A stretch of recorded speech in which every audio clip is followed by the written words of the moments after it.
आज ऑनलाइन क्लासे আমরা আলোচনা করব তোমাদের দ্বাদশ শ্রেণীর পাঠ্য গল্প অলৌকিক। লেখক কর্তার সিং দুগ্গালের অলৌকিক গল্প নিয়ে আলোচনা হবে। এই গল্প নিয়ে আলোচনা করার আগে গল্পটা আগে পড়ব।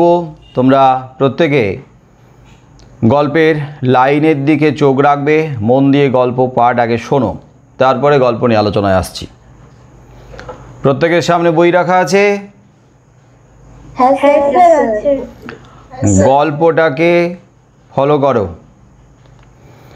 অলৌকিক, কর্তার সিং দুগ্গাল। তারপর গুরু নানক ঘুরতে ঘুরতে এসে পৌঁছলেন হাসান আবদালের জঙ্গলে। ভয়ানক গরম পড়েছে, গনগনে রোদ, চারদিক শুনশান। পাথরের চাই, ধু ধু বালি, ঝলসে যাওয়া শুকনো গাছপালা, কোথাও একটা জনমানব নেই। তারপর কি হলো মা? আমি কৌতূহলী হয়ে উঠি। গুরু নানক আত্মমগ্ন হয়ে হেঁটে যাচ্ছেন। হঠাৎ শিষ্য মর্দানার জল তেষ্টা পেল, কিন্তু কোথায় জল? গুরু বললেন, ভাই মর্দানা, সবুর করো, পরের গায়ে গেলেই পাবে। কিন্তু তার কাকুতি মিনতি শুনে গুরু নানক দুশ্চিন্তায় পড়লেন। অনেক দূর পর্যন্ত জল পাওয়া যাবে না, অথচ সে বেঁকে বসলে সবাইকে ঝক্কি পোয়াতে হবে। গুরু বোঝানোর চেষ্টা করলেন, দেখো মর্দানা, কোথাও জল নেই, খানিকক্ষণ অপেক্ষা করো, এটাকে ভগবানের অভিপ্রায় বলেই মেনে নাও। মর্দানা তবু নড়তে রাজি নয়, সেখানেই বসে পড়ে। এগুবার আর উপায় নেই। গুরু গভীর সমস্যায় পড়লেন। মর্দানার একগুঁয়েমি দেখে হাসি পেলেও সেই সঙ্গে বিরক্তও হলেন। পরিস্থিতি দেখে ধ্যানে বসলেন তিনি। চোখ খুলে দেখেন মর্দানা তেষ্টার চোটে জল ছাড়া মাছের মতো ছটফট করছে। সদ্গুরু তখন ঠোঁটে হাসি ফুটিয়ে বললেন, ভাই মর্দানা, এখানে পাহাড়ের চূড়োয় বলি কান্ধারী নামে এক দরবেশ কুটির বেঁধে থাকেন, ওর কাছে জল পেতে পারো। এ তল্লাটে ওর কুয়ো ছাড়া আর কোথাও জল নেই। তারপর কি হলো মা? মর্দানা জল পেল কি না জানবার আর তর সই ছিল না। মর্দানা শুনেই ছুটে গেল। একে তেষ্টায় কাতর, তার উপর মাথায় গনগনে রোদ, ঘেমে নে পাহাড়ে উঠছে। হাঁপাতে হাঁপাতে শেষ অবধি অনেক কষ্টে উঠতে পারল। বলি কান্ধারীকে সেলাম জানিয়ে জল চাইলে তিনি কুয়োর দিকে ইঙ্গিত করলেন। সে কুয়োর দিকে এগোলে হঠাৎ একটা প্রশ্ন জাগলো ওর মনে। জিজ্ঞেস করলেন, কোত্থেকে আসছো? মর্দানা জানায়, আমি পীর নানকের সঙ্গী। ঘুরতে ঘুরতে এদিকে এসে পড়েছি। বড্ড তেষ্টা পেয়েছে, কিন্তু নিচে কোথাও জল নেই। নানকের নাম কানে যেতেই বলি রেগে গিয়ে তাকে সঙ্গে সঙ্গে তাড়িয়ে দিলেন। নেমে সে নালিশ জানালো। সমস্ত বৃত্তান্ত শুনে গুরু হাসেন। মর্দানা, তুমি আর একবার যাও, এবার নম্রভাবে বলবে, আমি নানক দরবেশের অনুচর। তার ভয়ঙ্কর তেষ্টা পেয়েছে, অন্য কোথাও জল নেই। ক্ষোভে দুঃখে বিড় করতে করতে সে আবার গেল। কিন্তু বলি কান্ধারী, আমি কাফেরের শিষ্যকে এক গন্ডুস জলও দেব না বলে এবারও তাড়িয়ে দিলেন। মর্দানা এবার যখন ফিরল তখন রীতিমতো করুণ অবস্থা। গলা শুকিয়ে ফেটে যাচ্ছে, দর দর করে ঘামছে। বেশিক্ষণ বাঁচবে কি না সন্দেহ। গুরু নানক সব শুনে মর্দানাকে জয় নিরঙ্কার বলে ওর কাছে আর একবার যেতে বললেন। আদেশ অমান্য করতে না পেরে সে ফের রওনা দিল। যা অবস্থা, হয়তো পথেই প্রাণটা বেরিয়ে যাবে। তিনবারের বার চূড়োয় পৌঁছেই মর্দানা ওর পায়ের কাছে লুটিয়ে পড়ে। ক্রুদ্ধ ফকির এবারও কাকুতি মিনতি অগ্রাহ্য করলেন।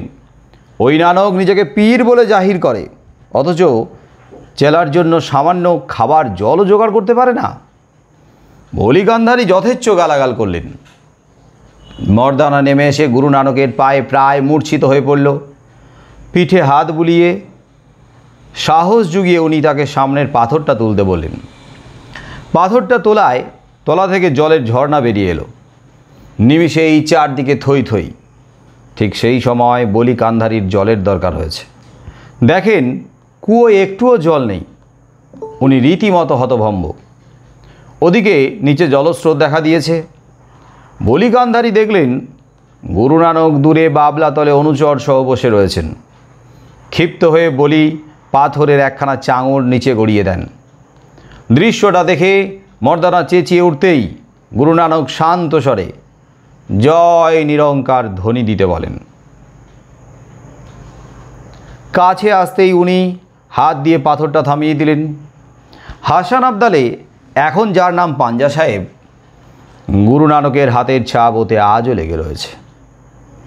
গল্পটা শুনতে বেশ ভালো লাগছিল, কিন্তু হাত দিয়ে পাথরের চাঙড় থামিয়ে দেওয়ার ব্যাপারটা মেজাজ বিগড়ে দিল। এ কি আদৌ সম্ভব? একটা মানুষ কিভাবে পাথরের চাঙড় থামিয়ে দেবে? ওতে কিনা আজও হাতের ছাপ লেগে রয়েছে। বিশ্বাস হলো না। মনে হয় পরে কেউ খোদাই করেছে। মার সঙ্গে তর্ক শুরু করি। পাথরের তলা থেকে জল বেরিয়ে আসার ব্যাপারটা মেনে নেওয়া যেতে পারে। বৈজ্ঞানিক পদ্ধতিতে জলের উৎস আবিষ্কার করা যেতে পারে, কিন্তু পাহাড় থেকে গড়িয়ে পড়া চাঙড় হাত দিয়ে থামিয়ে দেওয়া কিছুতেই বিশ্বাস হলো না। মুখের ভঙ্গিতে মনের ভাবটা ফুটে ওঠায় মা চুপ করে গেলেন। গড়িয়ে পড়া পাথর কিভাবে থামবে? গল্পটা মনে পড়লেই হাসি পেত। গল্পটা বার কয়েক গুরুদ্বারেতে শুনেছি, কিন্তু এই ব্যাপারটাতে সব সময় মাথা মাখিয়েছি, এটা অসম্ভব। গল্পটা আমাদের স্কুলে শোনানো হলো। পাথরের ব্যাপারটা নিয়ে মাস্টারমশাইয়ের সঙ্গেও তর্ক করলাম। যারা পারে তাদের পক্ষে মোটেই অসম্ভব না বলে উনি আমাকে চুপ করিয়ে দিলেন। তবু বিশ্বাস হলো না। পাথরের চাঙড় কেউ থামাতে পারে? আমার চেঁচিয়ে উঠতে ইচ্ছা করত। কিছুদিন পর শুনলাম পাঞ্জা সাহেবের শাখা হয়েছে। সেকালে ঘন ঘন শাখা হতো। কোথাও শাখা হলেই বুঝতে পারতাম বাড়িতে অরন্ধন, রাতে মেঝেতে শুতে হবে। তবে শাখা আসলে কি তখন জানতাম না। আমাদের গাঁ থেকে পাঞ্জা সাহেব তেমন দূরে না। শাখার খবর পাওয়া মাত্র পাঞ্জা সাহেবের দিকে রওনা দিল। সঙ্গে আমি আর আমার ছোট বোন। সারাটা পথ ধরে মা কেঁদেছিল। শাখার ব্যাপারটা কি? সারাক্ষণ ধরে তাই ভাবছি। পাঞ্জা সাহেবে পৌঁছে এক আশ্চর্য ঘটনার কথা জানতে পারি। দূরের শহরের ফিরিঙ্গিরা নিরস্ত্র ভারতীয়দের ওপর গুলি করেছে। আবাল বৃদ্ধ বনিতা সবাই আছে মৃতদের মধ্যে। বাকিদের অন্য শহরের জেলে পাঠানো হচ্ছে। কয়েদিদের যদিও খিদে তেষ্টায় সব মরার মতো অবস্থা, তাও হুকুম হয়েছে তাদের ট্রেন যেন কোথাও না থামে। পাঞ্জা সাহেবের লোকজন খবরটা পেয়ে সবাই উত্তেজিত। পাঞ্জা সাহেবেই গুরু নানক মর্দানা তেষ্টা মিটিয়েছিলেন। সেই শহর দিয়ে খিদে তেষ্টায় কাতর কয়েদিদের ট্রেন যাবে, এ হতে পারে না। ঠিক হলো, ট্রেনটা থামাতে হবে। স্টেশন মাস্টারের কাছে আবেদন জানানো হলো। টেলিফোন টেলিগ্রাম গেল। তবু ফিরিঙ্গিদের হুকুম, কিছুতেই ট্রেনটাকে থামানো যাবে না। এদিকে ট্রেনের মধ্যে স্বাধীনতা সংগ্রামী দেশপ্রেমিকেরা খিদে কাতর। জল রুটির ব্যবস্থা নেই। সেখানে ট্রেন থামানোর কোনো ব্যবস্থা হয়নি। তবু লোকজন ট্রেন থামাতে বদ্ধপরিকর। শহরবাসীরা তাই স্টেশনে রুটি, পায়েস, লুচি, ডাল ডাঁই করে রাখে। কিন্তু ট্রেনটা ঝড়ের বেগে স্টেশন পেরিয়ে যাবে, কি করা যায়? মায়ের বান্ধবী আমাদের সমস্ত ঘটনাটা শোনালেন। রেল লাইনে আমার ছেলেপুলের বাবা ও তারপর তার সঙ্গীরা শুয়ে পড়লেন। ওদের পেছনে এক একজন করে আমরা বউ ও বাচ্চারা। তীব্র হুইসেল দিতে দিতে ট্রেন এলো। গতি আগেই কমিয়েছে, কিন্তু থামলো অনেক দূরে এসে। দেখি ওর বুকের উপর দিয়ে চাকা, তারপর ওর সঙ্গীদের বুকের উপর দিয়ে। আমি চোখ বুজলাম। চোখ খুলে দেখি ট্রেনটা একেবারে আমার মাথার কাছে এসে থেমেছে। পাশে শুয়ে থাকা সকলের বুক থেকে জয় নিরঙ্কার ধ্বনি বেরোচ্ছে। ট্রেনটা পিছোতে লাগলো। লাশগুলো কেটে দুমড়ে মুচড়ে গেল। স্বচক্ষে দেখেছি। খাল পাড়ের সেতুটির দিকে রক্তের স্রোত। অবাক বিহ্বল বসে আছি, মুখে কথা নেই। সারাদিন এক ফোঁটা জলও মুখে দিতে পারিনি। সন্ধ্যায় ফেরার পথে মা ছোট বোনকে পাঞ্জা সাহেবের গল্প বলছিল। গুরু নানক মর্দানার সঙ্গে কীভাবে রাস্তায় এসেছিলেন, তেষ্টা পেলে গুরু নানক কোন পরিস্থিতিতে তাকে বলি কান্ধারির কাছে পাঠিয়েছিলেন, বলি কান্ধারি কীভাবে তিনবার মর্দানাকে ফিরিয়ে দিয়েছিলেন, গুরু নানক তাকে কখন পাথর তুলতে বলেন, কীভাবে মাটি ফুঁড়ে ঝর্ণা বেরিয়ে আসে, তাহলে বলি কান্ধারি ক্ষিপ্ত হয়ে পাথরের বড় চাঙড় গলিয়ে দেয়। মর্দানা ঘাবড়ে গেলেও গুরু নানক জয় নিরঙ্কার বলে কীভাবে হাত দিয়ে সেটা থামিয়ে দেন। শুনতে শুনতে ছোট বোন মাকে বাধা দিল, কিন্তু একটা মানুষ কীভাবে পাথরের এত বড় চাঙড় থামাবে? অমনি আমি বলে উঠি, ঝড়ের বেগে ছুটে আসা ট্রেন থামানো গেল, পাথরের চাই থামানো যাবে না কেন? আমার চোখে জল। কোনো কিছুর পরোয়া না করে জীবন তুচ্ছ করে ট্রেন থামিয়ে যারা খিদে তেষ্টায় কাতর দেশবাসীকে রুটি জল পৌঁছে দিয়েছিল, চোখের জলটা তাদের জন্য। অনুবাদ করেছেন অনিন্দ্য সৌরভ। শোনা গেল গল্পটা? গল্পটা নিয়ে আলোচনা করার আগে, লেখক সম্পর্কে বলার আগে, গল্পের বিষয় বলার আগে আমি এই গল্প নিয়ে একটা প্রশ্ন করব, যদিও এই প্রশ্নের উত্তর গত আলোচনায় তোমরা হয়তো শুনেছ। গত আলোচনায় মানে এর আগে যে আলোচনার ভিডিও পাঠিয়েছিলাম সেই আলোচনায় সম্ভবত শুনেছ। তার উত্তর হয়তো তোমাদের জানা আছে, তাও আমি আর একবার নতুন করে জিজ্ঞেস করব, এখান থেকেই প্রশ্ন করব যে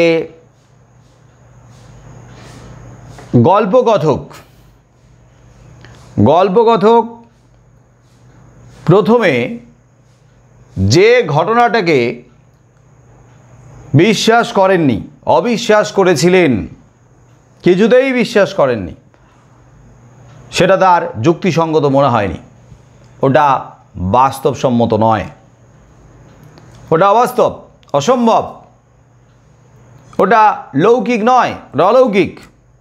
অথচ ওই ঘটনাই পরবর্তী আর একটা ঘটনার পরিপ্রেক্ষিতে লেখকের কাছে তথা কথকের কাছে কীভাবে বিশ্বাসযোগ্য হয়ে উঠল।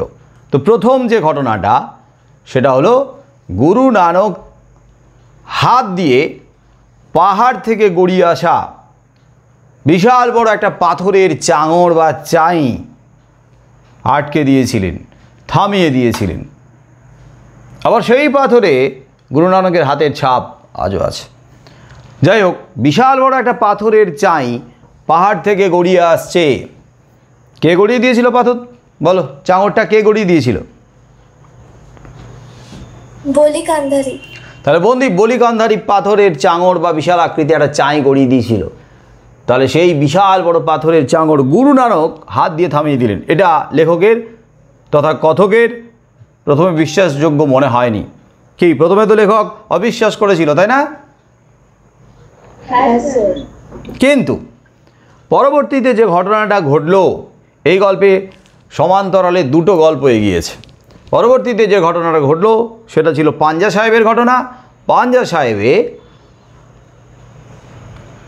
সাহেবের অধিবাসীরা তারা ট্রেন লাইনে শুয়ে দুরন্ত গতিতে ছুটে আসা একটা ট্রেনকে থামিয়ে দিতে পেরেছিল, যে ট্রেন স্বাধীনতা সংগ্রামী দেশপ্রেমিকদেরকে বন্দি করে নিয়ে যাচ্ছিল এক শহর থেকে অন্য শহরে। তাহলে ওই ট্রেনটাকে থামিয়ে দিয়েছিল পাঞ্জা সাহেবের লোকজন ট্রেন লাইনে শুয়ে। তো ওই ঘটনার পরিপ্রেক্ষিতে কথকের কি করে যেটা আগে তার অবিশ্বাস্য মনে হয়েছিল, সেই অবিশ্বাস্য ঘটনাটা কিভাবে তার মনে হয়েছিল যেই ঘটনাটা যদি হতে পারে এই ঘটনাটাও হতে পারে, এই ঘটনাটা হওয়া সম্ভব। কে বলবে?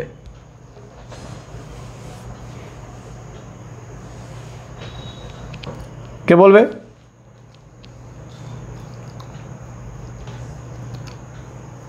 পাঞ্জা সাহেবের ট্রেন থামানোর ঘটনার পরিপ্রেক্ষিতে গুরু নানকের পাথর থামানোর ঘটনাটি কথকের বিশ্বাসযোগ্য হয়ে উঠেছিল কিভাবে, কোন দিক থেকে? স্যার, ট্রেনটা থামিয়েছিল তো ওখানে অনেকজন একসাথে মিলে সবার জন্য ট্রেনটা থেমে গেছিল, তো সেখানেও পাথরের চাইটাও সবাই মিলেই নিশ্চয়ই থামিয়েছিল। না না, সবাই মিলে থামায়নি তো, বলাই তো হয়েছে। সবার বিশ্বাসের জোরে সবার বিশ্বাসের জোরে কজন পাথরের চাঙড় থামিয়েছিল?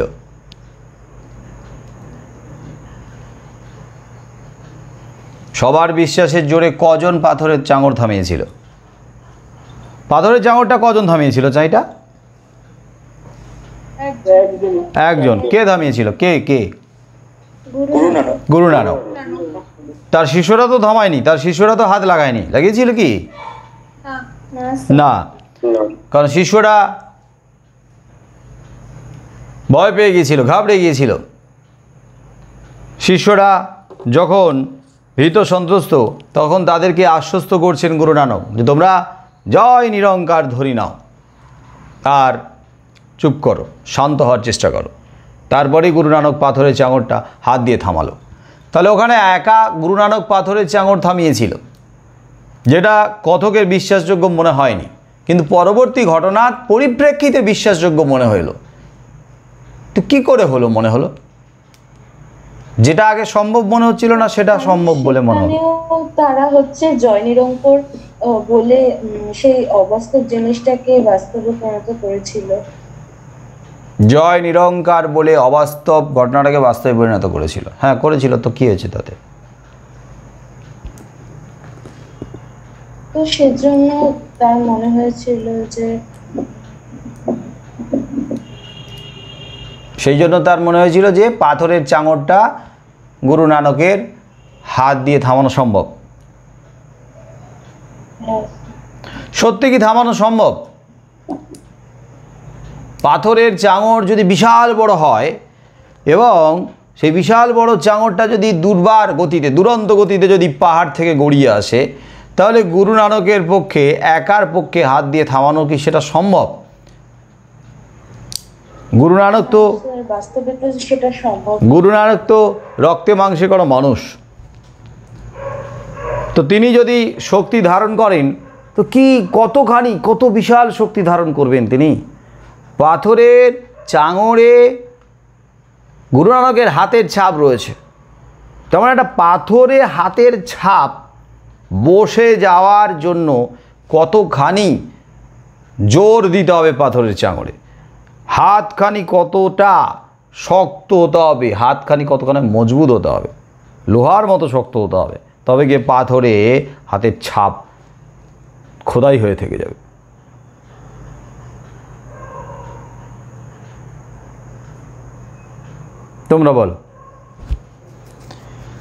তোমরা বলো যে গুরু নানকের হাতের ছাপ আছে পাথরের চাঙড়ে, তো গুরু নানক পাথরের চাঙড়টা থামিয়েছিলেন। তোমরা যদি বিশ্বাসযোগ্য না মনে করো, তাহলে পরের ঘটনার পরিপ্রেক্ষিতে এটা কি করে বিশ্বাসযোগ্য হবে? তোমাদের কি ধারণা, কি মনে হয় যুক্তিসঙ্গত, কোন দিক থেকে মনে হয়েছে?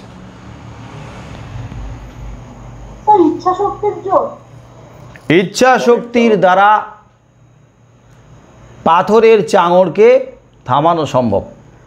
আচ্ছা, আমার প্রবল ইচ্ছা শক্তি আছে, আমি তৈরি করলাম ইচ্ছা শক্তি, কিন্তু প্রবল ইচ্ছা শক্তি থাকলেও ইচ্ছা শক্তির দ্বারা, হ্যাঁ, মানুষ তার ক্ষমতাকে, জোরকে বাড়াতে পারে, এরা ঠিকই, মনের জোর বাড়ল, ইচ্ছা শক্তির দ্বারা শরীরের সক্ষমতাটাও অনেকটা বাড়ল, কিন্তু ইচ্ছা শক্তির দ্বারা শরীরের শক্তিটাকে এতখানি বাড়ানো হয়তো যায় না যে শক্তি দ্বারা আমরা বিশাল বড় পাথরের চাঙড়কে থামিয়ে দিতে পারবো, বিশাল বড় পাথরকে ঠেলে নিয়ে যেতে পারবো, বিশাল বড় পাহাড় টলিয়ে দিতে পারবো, বাড়ি ঘর সব ভেঙে ফেলতে পারবো।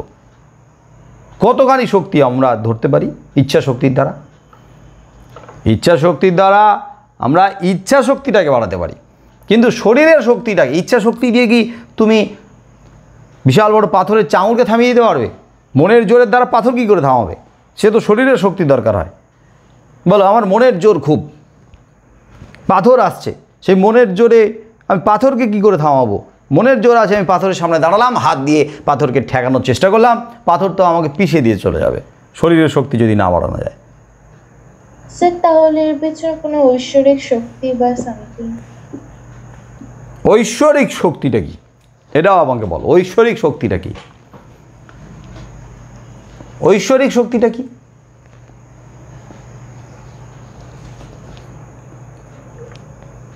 ঈশ্বরের মধ্যে যে ক্ষমতাটা আছে, হ্যাঁ স্যার। হ্যাঁ স্যার। সেই ক্ষমতাটা আমরা রক্তে মাংসে করা মানুষ পেয়ে যাই, লাভ করি। তার মানে তো আমরা সমস্ত কিছুকে নিয়ন্ত্রণ করতে পারবো।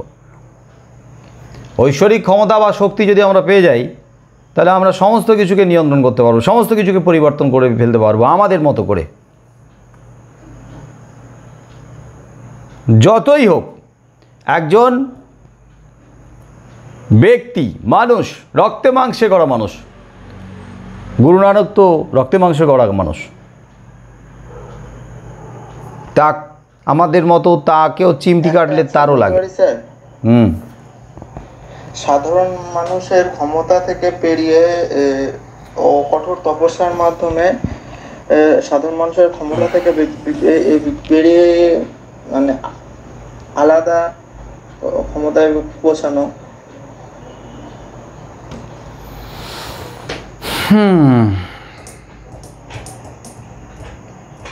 সাধারণ মানুষের যতখানি ক্ষমতা করার কঠোর পরিশ্রমের দ্বারা আর ধ্যান জ্ঞানের দ্বারা তার উপরে যাওয়া।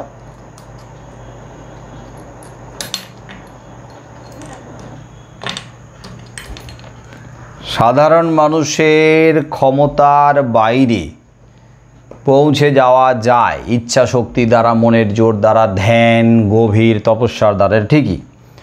কিন্তু সেটা কতখানি সেটা তার পরিশ্রমের উপর নির্ভরশীল। সেটা তো অসীমও হতে পারে। হ্যাঁ হ্যাঁ, অসীম ক্ষমতা। শেষে যতখানি পরিশ্রম করবে তার শক্তি ততখানি তার উপর নির্ভরশীল।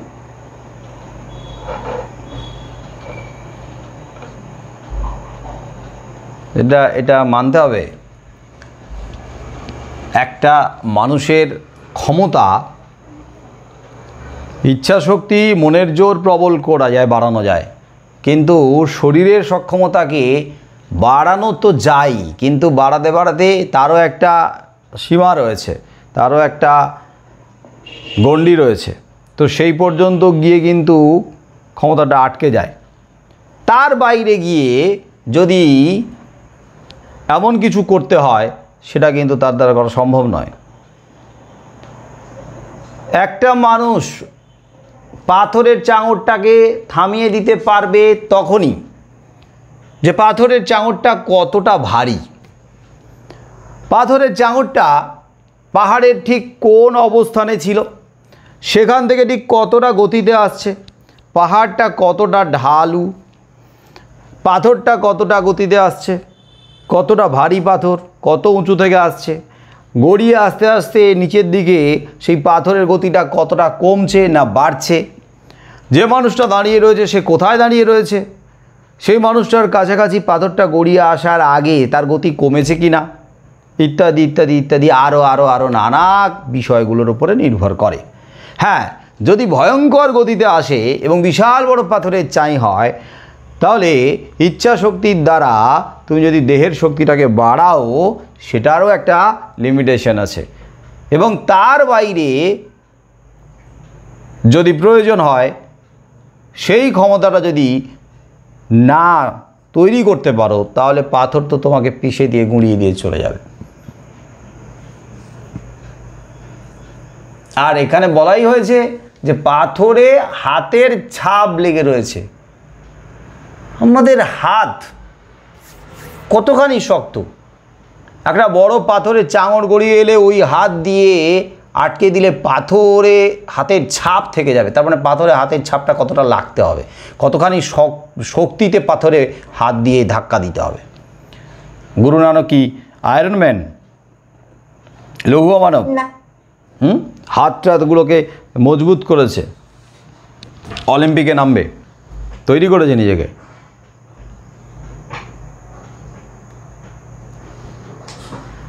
পাথরে হাতের ছাপ আছে মানে কিন্তু বুঝতে হবে প্রচণ্ড জোরে কিন্তু ধাক্কা দিয়েছে, হাত ভেঙে যায়নি, স্যার হাত ভেঙে যায়নি।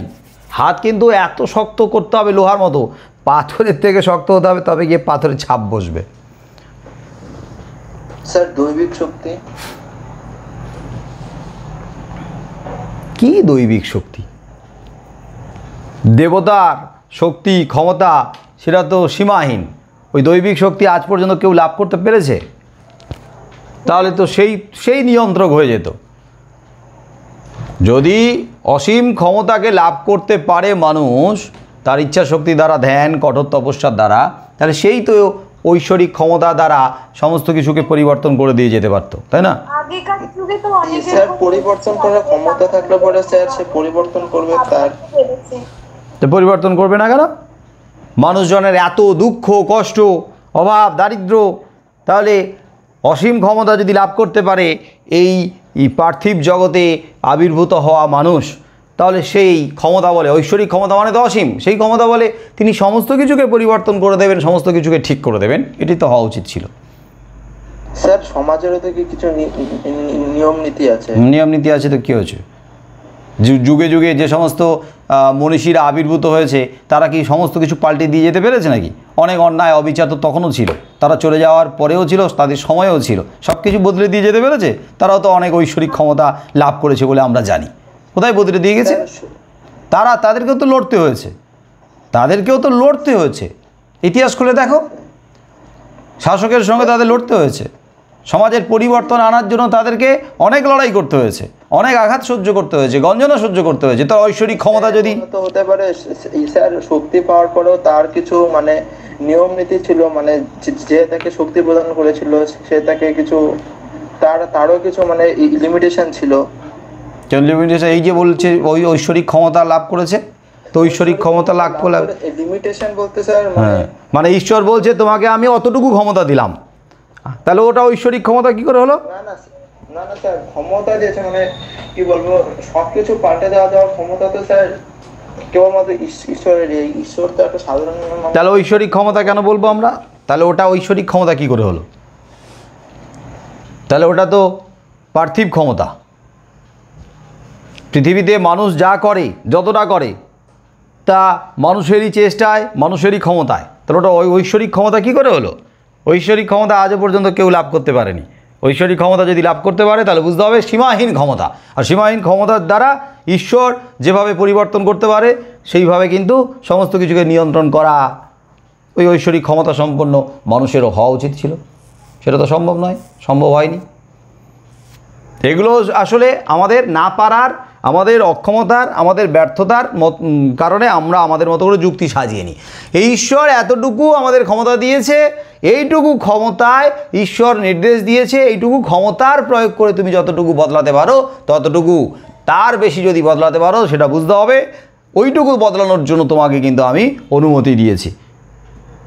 এত কিছু আবিষ্কার করেছে যারা কি বলবো মানে একবারে অত্যন্ত ধার্মিক ধর্মভীরু যারা, তারা কিন্তু এটাই যুক্তি দেয় যে এই যে এত কিছু আবিষ্কার, এই যে বিজ্ঞানের এত আবিষ্কার, ঈশ্বর যদি না চাইতো এই আবিষ্কারগুলো হতো না। ঈশ্বর চেয়েছে যে এতটা আবিষ্কার করো, তাই আমরা এতটা আবিষ্কার করতে পেরেছি।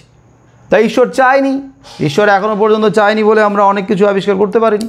আবার ঈশ্বর দেখবে যখন তিনি মনে করবেন যে এই সমস্ত আবিষ্কারগুলো হওয়া সম্ভব, তখন আমরা আবিষ্কার করতে পারবো। মানে ব্যাপারটা এরকম নয় যে আমরা আবিষ্কার করলাম আমাদের ক্ষমতায়, আমাদের চেষ্টায়, সেটা নয়। আমরা এটা এইভাবে ঘুরিয়ে দিচ্ছি যে আমাদেরকে ঈশ্বর এতটুকু আবিষ্কার করার ক্ষমতা দিয়েছে বলেই আমরা আবিষ্কার করতে পেরেছি। যতই চেষ্টা করো না কেন, যতই তুমি চেষ্টা করো না কেন, এখনও পর্যন্ত তুমি পুরোপুরি পৃথিবীকে করোনা থেকে মুক্ত করতে পারবেই না, কারণ ঈশ্বর চাইছে না।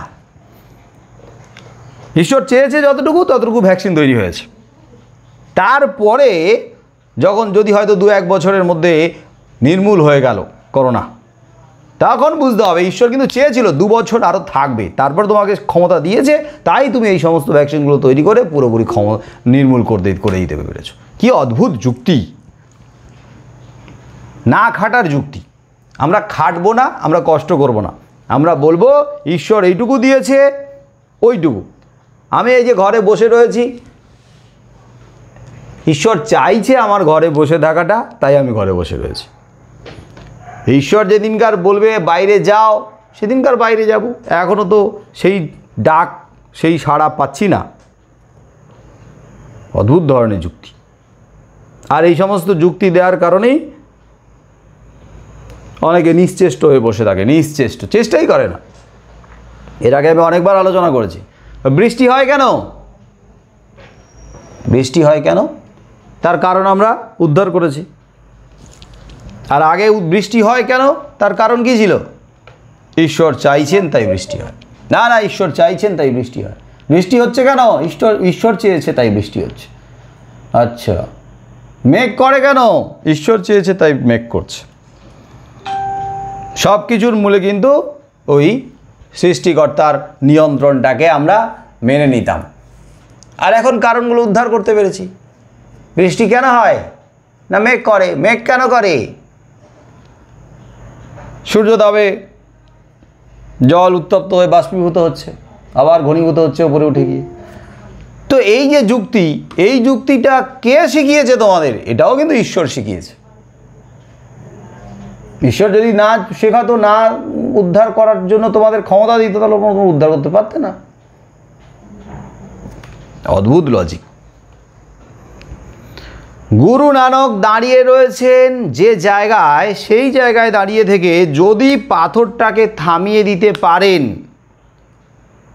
তাহলে বুঝতে হবে পাথরটা কতটা গতিতে ছিল। হয়তো এতটা গতিতে ছিল না, হয়তো পাথরটা কাছাকাছি এসেই থেমে যাওয়ার আগে আগে গুরু নানক সেটাকে পেরেছে, তার ইচ্ছা শক্তি দ্বারা ক্ষমতাটাকে বাড়িয়েছে। হ্যাঁ, সেই ক্ষমতাটা, যতটুকু ক্ষমতা আর প্রয়োজন ছিল পাথরটাকে থামানোর জন্য, সেই ক্ষমতা তিনি পেয়েছেন, কারণ পাথরটার গতি হয়তো কমে এসেছে। এখন পাথরটার গতি যদি কমে আসে, তাহলে পাথরে হাতের ছাপটা কী করে থাকলো? কথক তো পরেই বলেছে যে হয়তো পরে কেউ খোদাই করেছে, এটাই বিশ্বাসযোগ্য। পরে খোদাই করে সেটা তার অনুগামীদের মাধ্যমে রটে গেছে। পরবর্তীতে এটা প্রজন্মের পর প্রজন্ম এই রটনাটা চলে আসছে। আর তারপরে কয়েক প্রজন্ম পরে কেউ তো আর খোঁজ খবর নিতে চায়নি, যায়ওনি। আর ঈশ্বর সংক্রান্ত, ধর্ম সংক্রান্ত খোঁজ খবর করা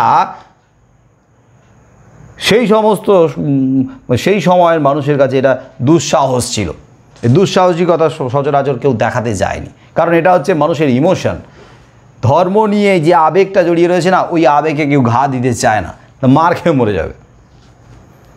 আমরা যদি খোঁজ করতে যাই, আচ্ছা গুরু নানকের হাতের ছাপ এই পাথরে আছে কি না, আমরা একটু গবেষণা করব, বৈজ্ঞানিক যুক্তি তর্ক দিয়ে বিচার বিবেচনা করব, পাথরটা নিয়ে যাই ল্যাবে, মার খেয়ে মরে যেতে হবে।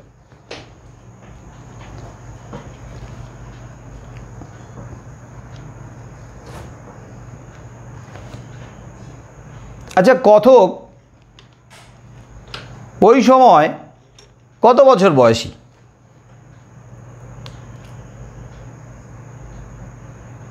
বলো, কত বছর বয়সী কথক?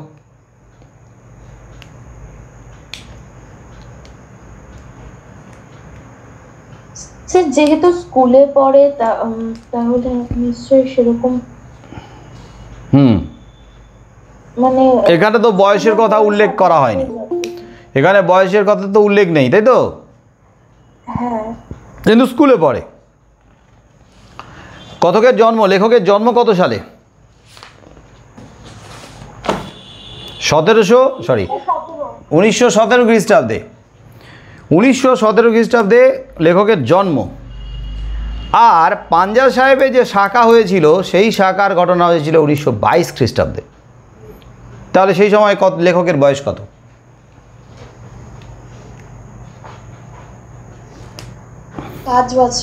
মাত্র 5 বছর। মাত্র 5 বছর। তিনি বড় হওয়ার পরে লিখছেন, কিন্তু ঘটনাটা যখন ঘটছে তার চোখের সামনে, যখন গল্পটা তিনি শুনছেন, আর পরবর্তীতে পাঞ্জা সাহেবের ঘটনাটার কথাও যখন তিনি শুনছেন, তখন তার বয়স কিন্তু কম, 5 বছর বয়স।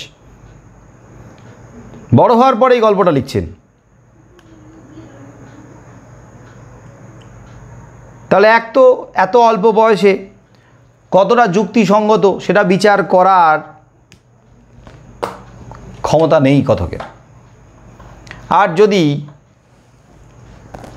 বিচার করার ক্ষমতা বোধ শক্তি তৈরিও হয়ে যায়, তাহলে আমরা ব্যাপারটাকে এইভাবে ভাবতে পারি যে একটা পাথর গড়িয়ে আসছে, ওই পাথরটাকে থামিয়ে দেওয়া প্রায় অসম্ভব। সম্ভব কিন্তু অনেক কিছুর উপর নির্ভর করে পাথরটাকে থামিয়ে দেওয়া যাবে কিনা।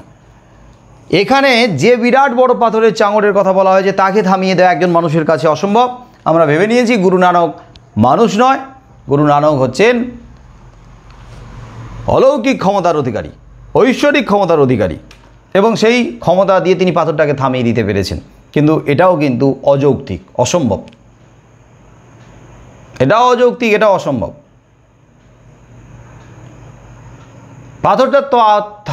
পাথরটা থামতে পারতো যদি পাথরটার মধ্যে এমন কেউ থাকতো যে পাথরটাকে চালিয়ে নিয়ে আসছে, গড়িয়ে নিয়ে আসছে।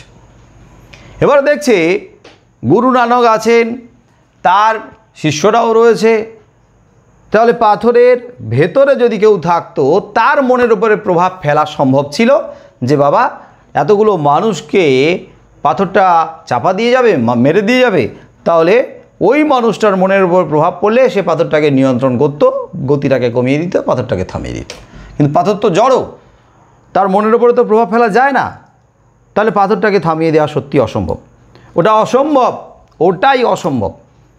কিন্তু আমি যে প্রশ্নটা করছি, যে অসম্ভব বলে মনে হয়েছিল যে ঘটনাটা, সেইটা কি করে সম্ভব বলে মনে হলো কথকের কাছে? এটা কথকের দৃষ্টিভঙ্গি দিয়ে বিচার করতে হবে, আমাদের না। পাঞ্জা সাহেবে ঘন ঘন শাঁকা হতো। আচ্ছা, শাঁকা কি? শাঁকা কি?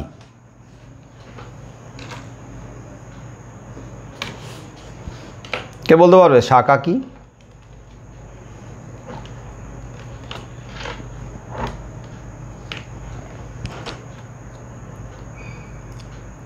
কে বলতে পারবে শাঁকা কি? স্যার, কোনো মহৎ উদ্দেশ্যে যদি কেউ মৃত্যু বরণ করে তখন তাকে পাঞ্জাবি ভাষায় শাঁকা বলে। আমি কিন্তু এই গল্পের অডিও এবং লাইন ধরে ব্যাখ্যা করে দিয়েছিলাম, এই গল্পের আলোচনাটা ভিডিও করেও করে দিয়েছিলাম, এবং দুটোই পাঠিয়ে দিয়েছিলাম এই গল্পটা আলোচনা করার আগে শোনা দেখার জন্য। আমি 100% শিওর এখানে 90% স্টুডেন্ট এটা দেখেইনি, শোনেইনি, দেখেনি, শোনেওনি। এবং এটা একা যেন আমার দায়িত্ব হয়ে গেছে, আমার আমার দায়িত্ব।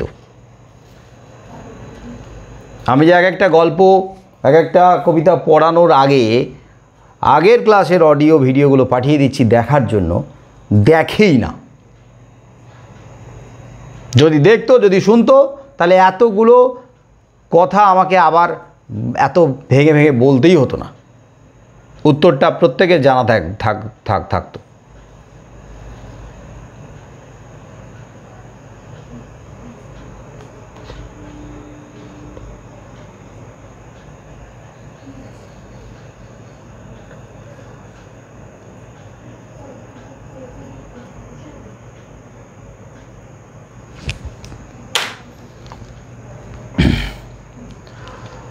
শাখা হচ্ছে কোনো ন্যায়সঙ্গত অধিকার, আমার অধিকার, ন্যায়সঙ্গত ন্যায্য অধিকার, সেই অধিকারটাকে আদায় করতে হবে, সেই অধিকারটাকে পেতে হবে। আর সেই অধিকার, ন্যায্য অধিকার আদায়ের জন্য, ন্যায্য অধিকার লাভের জন্য লড়াই করতে হয়েছে।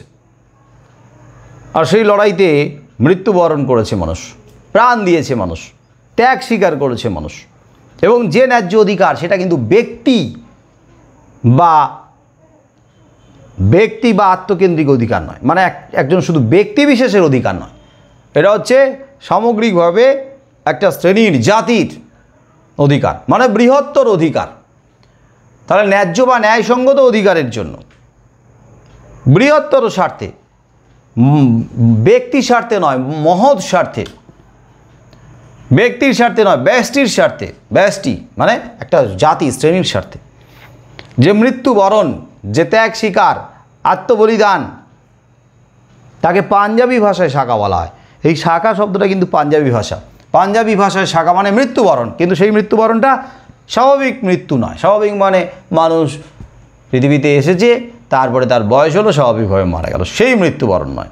আর এই মৃত্যুবরণটা হচ্ছে অবশ্যই বৃহত্তর স্বার্থে, ন্যায়সঙ্গত অধিকার বা দাবি আদায়ের স্বার্থে যে মৃত্যুবরণ বা ত্যাগ স্বীকার বা আত্মবলিদান, তাকে পাঞ্জাবি ভাষায় শাখা বলা হয়।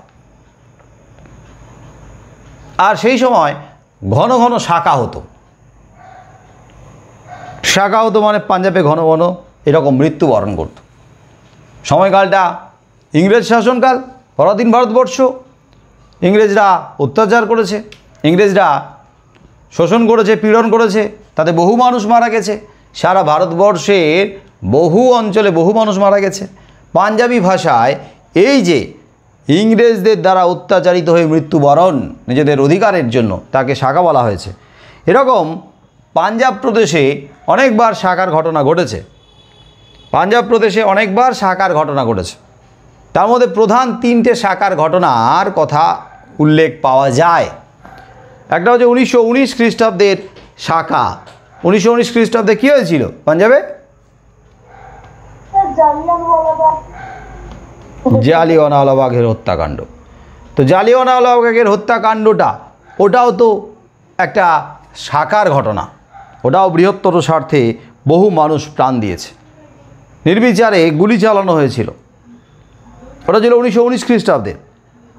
আবার 1921 খ্রিস্টাব্দে আরেকটা শাখার কথা বলা হয়েছে, ওটা হচ্ছে নানকানা সাহেবের শাখা। নানকানা সাহেব, নানকানা বলে একটা প্রদেশ ছিল। নানকানা বলে একটা প্রদেশ, নানকানা বলে একটা জায়গা। এই নানকানা জায়গাটা হচ্ছে পাকিস্তানের মধ্যে পড়ে গেছে। এটা হচ্ছে লাহোরের 56 কিলোমিটার দক্ষিণ পশ্চিমে। লাহোর থেকে 56 কিলোমিটার দক্ষিণ পশ্চিমে। এটার আগের নাম ছিল তালওয়ান্দি, বর্তমানের নাম হচ্ছে নানকানা, যেখানে গুরু নানকের, যে নানকানা গ্রামে গুরু নানকের জন্ম নানকানায়। এটা ছিল 1921 খ্রিস্টাব্দে। আর একটা শাখা হচ্ছে 1922 খ্রিস্টাব্দে, যেটা হচ্ছে পাঞ্জা সাহেবের শাখা। বলো পাঞ্জা সাহেবের আগের নাম কি ছিল? পাঞ্জা সাহেবের আগের নাম কি ছিল? হাসান আবদালে, তাই তো? হ্যাঁ, এই যে হাসান আবদালে, এটাও কিন্তু পাকিস্তানের মধ্যে পড়ে গেছে। পাকিস্তানের পাঞ্জাব প্রদেশের একটা জেলা, আটক জেলা। এই আটক জেলায় রাওয়ালপিন্ডির কাছে হাসান আবদাল অবস্থিত। এই হাসান আবদালের নাম পরিবর্তিত হয়ে পাঞ্জা সাহেব হয়ে গেল। তার পেছনে একটা গল্প আছে, যে গল্পের কথাটা আমাদের এখানে উল্লেখ রয়েছে। তাহলে হাসান আবদালের নাম পাঞ্জা সাহেব হলো কি করে বলো? হাসান আবদালের নাম পাঞ্জা সাহেব হলো কি করে? কে পারবে?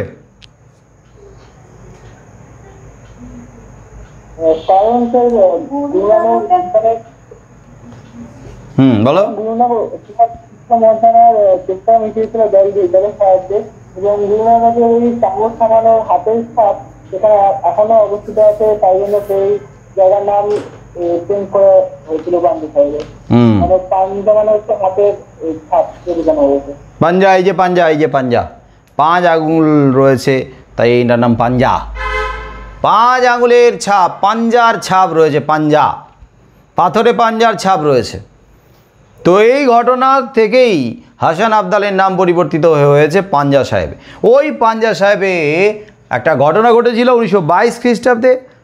সেটা কি না, দূরের শহরের ফিরিঙ্গিরা গুলি চালিয়েছে আবাল বৃদ্ধ বনিতার উপরে, নির্বিচারে গুলি চালিয়েছে। আবাল বৃদ্ধ বনিতা, বাচ্চা থেকে বুড়ো, বনিতা মানে নারীরাও রয়েছে, তাহলে সবার উপরে গুলি চালিয়েছে। আর গুলি চালানোর পরে যারা তখনও পর্যন্ত বেঁচে রয়েছে, বাকিদেরকে বন্দি করা হয়েছে, আটক করা হয়েছে, করে ট্রেনে চড়িয়ে নিয়ে যাওয়া হচ্ছে অন্য শহরে, বন্দি করে নিয়ে যাওয়া হচ্ছে অন্য শহরের জেলখানায়। তাহলে ট্রেনটা যাবে কোথা দিয়ে, কার উপর দিয়ে? কার উপর দিয়ে যাবে? পাঞ্জা সাহেবের পাঞ্জা সাহেবের উপর দিয়ে যাবে। পাঞ্জা সাহেবের উপর দিয়ে যাবে, অথচ সেই পাঞ্জা সাহেবে ট্রেনটাকে থামতে দেওয়া হবে না এবং এই বন্দীদেরকে নিয়ে যাওয়া হচ্ছে কি ওই অমানবিক কি নিষ্ঠুর যে কোনো খাবার কোনো জল তাদেরকে দেওয়া হচ্ছে না। বন্দি করে নিয়ে যাচ্ছে সেটা মানা যায়, কিন্তু মানুষ তো তাদের জল খাবার দেওয়া হবে না, জল খাবার দেওয়া হবে না, এটা তো কিছুতেই মানা যায় না।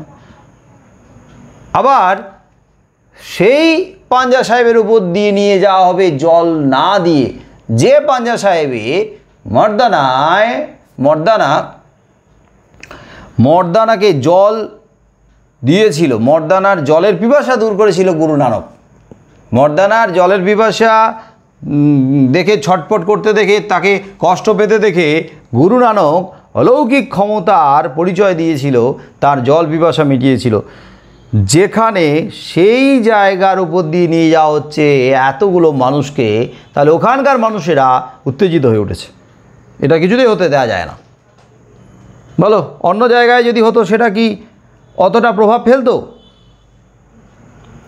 যদি পাঞ্জা সাহেবের উপর দিয়ে না গিয়ে অন্য কোথাও দিয়ে যেত, তাহলে কি এতটা প্রভাব ফেলতো পাঞ্জা সাহেবের অধিবাসীদের মনের ওপরে? কখনোই না। না স্যার, কারণ ওখানে ইমোশন জড়িয়ে রয়েছে পাঞ্জা সাহেবের মানুষদের সঙ্গে, ইমোশন, আবেগ জড়িয়ে রয়েছে। কাকে কেন্দ্র করে আবেগ জড়িয়ে রয়েছে? গুরু নানককে কেন্দ্র করে আবেগ জড়িয়ে রয়েছে। গুরু নানক শিষ্য মর্দানার জল পিপাসা দূর করেছিল এই জায়গায়, এই পাঞ্জা সাহেবে। অথচ সেই জায়গার অধিবাসী হয়ে আমরা এতগুলো মানুষকে পিপাসার্থ অবস্থায় কিছুতেই যেতে দিতে পারি না। ট্রেন আমাদের এখানে থামাতেই হবে। আমরা এখানে এদের জল খাবার তুলে দেব, তারপরে ট্রেন যাবে। আবেদন নিবেদন করা হয়েছিল, স্টেশন মাস্টারের কাছে আবেদন করা হয়েছিল, কাজ হয়নি। ওপর মহল পর্যন্ত টেলিগ্রাম করা হয়েছিল, কাজ হয়নি। ফিরিঙ্গিরা হুকুম দিয়েছে, না, ট্রেন থামানো যাবে না। ট্রেন থামানো যাবে না মানে ট্রেন থামিয়ে ছাড়বো। প্রবল ইচ্ছা শক্তি, মনের জোর বেড়ে গেছে কয়েক গুণ। এক তো প্রবল ইচ্ছা শক্তি বেড়ে গেছে, মনের জোর বেড়ে গেছে এখানকার অধিবাসীদের। গুরু নানক যার পায়ের স্পর্শে ধন্য হয়েছে, গুরু নানক যিনি তার শিষ্য মর্দানার জল পিপাসা দূর করেছিল এই জায়গাতে, সেই জায়গার অধিবাসী হয়ে আবেগে ফুটছে টকবক করে। কিছুতেই আমরা এটা হতে দেব না। ট্রেন তো আমরা থামাবোই, জল খাবার আমরা তাদের মুখে তুলে দেবো যেভাবেই হোক। আর কি, আর যে সমস্ত মানুষগুলো বন্দী হলো তারা তো অন্য কেউ নয়, তারা তো ভারতীয়, আমাদের ভাই, আমাদের আপনজন। তাহলে আমাদের জন্য তারা বন্দী হয়েছে, মানে আমাদেরকে স্বাধীন করার জন্য, আমাদের দেশকে স্বাধীন করার জন্য তারা বন্দী হয়েছে। তারা নির্বিচারে লাঠির আঘাত, তারা নির্বিচারে অত্যাচারিত হয়েছে, লাঠির আঘাত সহ্য করেছে। তাহলে তারা যদি আমাদের জন্য লাঠির আঘাত সহ্য করে, অত্যাচারিত হতে পারে, আমাদেরকে বন্দিদশা থেকে মুক্ত করার জন্য তারা যদি বন্দী হতে পারে, আমরা তাদের মুখে জল খাবার তুলে দিতে পারি না? পুরোপুরি আবেগে ভেসে গেছে। এই আবেগটা কিসের? এরা হচ্ছে স্বজাতি প্রীতি, যাকে বলে সাজাত্যবোধ, নিজের জাতির প্রতি যে আবেগ, ভালোবাসার টান। এই আবেগটা কিসের আবেগ? না, স্বদেশ প্রীতি, সাজাত্যবোধ আর স্বদেশ প্রীতিতে ভেসে গেছে এখানকার মানুষ। আর সেই যে ধর্মীয় ভাবনা, গুরু নানককে জড়িয়ে যে দুর্বলতা রয়েছে, সেই দুর্বলতাও আবেগ হয়ে কাজ করে গেছে। তাহলে এখানকার মানুষ ভাবছে, কোথা দিয়ে ভাবছে? এই জায়গা থেকে ভাবছে না এইখান থেকে ভাবছে? হৃদয় দিয়ে ভাবছে না ব্রেন দিয়ে ভাবছে? ব্রেন, মস্তিষ্ক দিয়ে ভাবছে। ভাবনাটা কোথা দিয়ে আসছে? মস্তিষ্ক দিয়ে ভাবছে না হৃদয় দিয়ে, মন দিয়ে ভাবছে? হৃদয় দিয়ে। এবারে ঘটনা তোমাদের কাছে যদি এইরকমভাবে যুক্তি আসে যে মস্তিষ্ক দিয়েই তো ভাবে, হৃদয় দিয়ে তো কেউ ভাবে না। ভাবনা চিন্তা কখনো হৃদয় দিয়ে হয়? হৃদয় বলতে কি? হৃদয় মানে তো হার্ট, হৃৎপিণ্ড। তো এই হৃৎপিণ্ড কি ভাবে নাকি? ভাবনা করার ক্ষমতা তো হৃৎপিণ্ডের নেই, রক্ত সঞ্চালন করার ক্ষমতা আছে।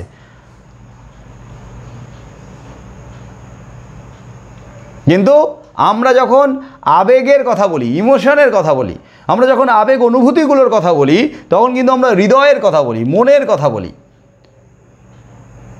আর মস্তিষ্ক হচ্ছে বিচার করে, বিবেচনা করে, যুক্তি বুদ্ধি এইগুলো নিয়ে ভাবনা চিন্তা করে মস্তিষ্ক একটা সিদ্ধান্তে নিয়ে আসে। আর সেই মস্তিষ্কের বাইরে গিয়ে যখন আমরা ভাবি, তখন কিন্তু আমরা আবেগ দিয়ে ভাবি, তখনই আমরা বলছি ওটা হৃদয় দিয়ে ভাবি। মস্তিষ্ক দিয়ে যদি ভাবি তাহলে কোনটা ঠিক আর কোনটা বেঠিক এই চিন্তা ভাবনা করে আমরা পা ফেলতে পারি। মস্তিষ্ক দিয়ে যদি ভাবি তাহলে আমরা কিন্তু নিজেকে ভালোবাসবো বেশি আগে, যে না এরকম জায়গাতে গেলে ঝুঁকি আছে, মৃত্যু হতে পারে, তাহলে নিজেদেরকে গুটিয়ে নাও, পিছিয়ে রাখাই ভালো। মস্তিষ্ক কিন্তু এইভাবে ভাবনা চিন্তা করে আমাদের ইশারা করবে। কিন্তু মস্তিষ্কের ভাবনা চিন্তার ধারে না কারা? ইমোশনাল যে মানুষগুলো হয়ে পড়ে, আবেগী হয়ে পড়ে। আর সেই আবেগ কাজ করে গেছে এখানে, 3টে আবেগ কাজ করে গেছে। ধর্মীয় ভাবনা, গুরু নানককে কেন্দ্র করে, এটা একটা আবেগ। ধর্মীয় ভাবনা প্রবল আবেগ, কিন্তু ধর্মীয় ভাবনায় যারা ভাবিত হয়, সামনে যে বাধা হয়ে দাঁড়াবে সেই বাধাকে তারা সরিয়ে দিতে পারে যে কোনো কিছুর বিনিময়ে। এই জন্য তো এই ধর্মীয় ভাবনার দ্বারা চালিত হয়ে কিন্তু সাম্প্রদায়িক দাঙ্গাগুলো বাধে। তার মধ্যে যদিও স্বার্থান্বেষী মানুষের বহু স্বার্থ জড়িয়ে রয়েছে, আবার স্বদেশপ্রীতি আর স্বজাত্যবোধ এই আবেগটা যখন কাজ করে যায় তখনও মানুষ ঝাঁপিয়ে পড়ে, ভয় ভীতিহীনভাবে ঝাঁপিয়ে পড়ে। তাহলে এই পাঞ্জা সাহেবে গুরু নানক তেজটা পিঁড়িয়েছিল মর্দানার। তাহলে এখানে আমরা ট্রেনটা থামিয়ে এই ট্রেনের বন্দীদেরকে জল খাবার তুলে দেব যেভাবেই হোক। ওরা আমাদেরই ভাই, আমাদের জন্য বন্দী হয়েছে। এই যে ভক্তি, ভালোবাসা, শ্রদ্ধা এই আবেগে ভেসে গেছে। বলো, আবেগের কারণে ইচ্ছা শক্তি তো অনেক বেশি বাড়ে, কি বাড়ে না? মনের জোর বাড়ে, কিন্তু আবেগের কারণে মনের জোর বাড়ে। আর মনের জোর যদি বাড়ে শারীরিক সক্ষমতাও বাড়বে, এটা স্বাভাবিক। মনের জোর আছে যে আমি অনেক রাত পর্যন্ত পড়াশোনা করব, প্রবল মনের জোর, দেখবে শরীরের জোরও বেড়ে গেছে। শরীর তখন চাইছিল না, কষ্ট হচ্ছিল, তাও মনের জোরে দেখবে সেই কষ্ট কিন্তু ভুলে গেছে, ঘুচে গেছে। তাহলে ট্রেন লাইনে একে একে শুয়ে পড়ল সবাই। প্রথমে কারা শুয়েছিল? বাচ্চারা। প্রথমে কারা শুয়েছিল, বাচ্চারা না বড়রা? বড়রা। মহিলারা কোথায় শুয়েছিল? আগে বড়রা শুয়েছে, পুরুষেরা। তারপরে কারা ট্রেন লাইনে? তারপর মহিলারা। তারপরে মহিলারা। তারপরে কারা শুয়েছে? তারপর বাচ্চারা। তারপরে বাচ্চারা। ট্রেন আসছে, তীব্র হুইসেল দিতে দিতে ট্রেন আসছে। এবারে বলো, ট্রেন আসছে, ট্রেনটা যে কন্ট্রোল করছে, যে ট্রেনটাকে যে চালিয়ে নিয়ে আসছে, সেই ব্যক্তি ট্রেনের মধ্যে যে থাকে ইঞ্জিন রুমে গার্ড, তো সেই ব্যক্তি গার্ড বা চালক, সেই ব্যক্তি যদি ট্রেনে না থাকে, দুরন্ত গতিতে ট্রেনের গতি বেড়ে গেছে, দুরন্ত গতিতে ট্রেনটা আসছে, ট্রেনে যদি কেউ না থাকে, কিংবা সেই চালকের যদি ওই মুহূর্তে হার্ট ফেল হয়, সেই চালক যদি মারা যায়, সেই চালক যদি অসুস্থ হয়ে পড়ে, তার যদি কন্ট্রোল করার ক্ষমতা না থাকে, তাহলে ট্রেন লাইনে শুয়ে থাকা মানুষগুলো প্রবল ইচ্ছা শক্তি দিয়ে, প্রবল শারীরিক জোর দিয়ে ট্রেনটাকে থামিয়ে দিতে পারবে? কি মনে হয়? না স্যার।